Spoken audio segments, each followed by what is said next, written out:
Oui, donc ce levier doit toujours pouvoir tourner librement lorsque le piston n'est pas dessus. Donc, vous voyez ici une petite boule, cette pointe doit être à l'intérieur.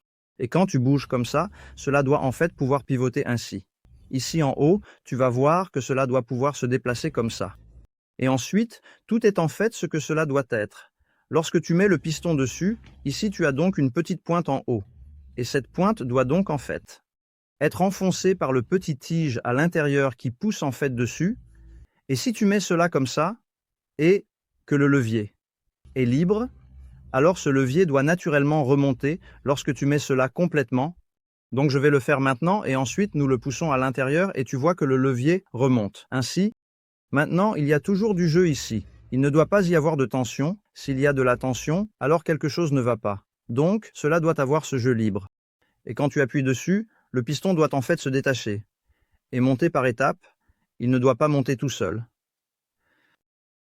Ce que tu peux aussi faire avec le piston, c'est, s'il n'est pas en place, le pousser. À l'envers, avec ton poids par-dessus. Et tu dois pouvoir aller vers le haut et vers le bas. Et si tu lâches brusquement, il doit rester en position. S'il monte tout seul maintenant, alors il y a quelque chose qui ne va pas avec le piston. Et tu devrais tout éteindre. Merci.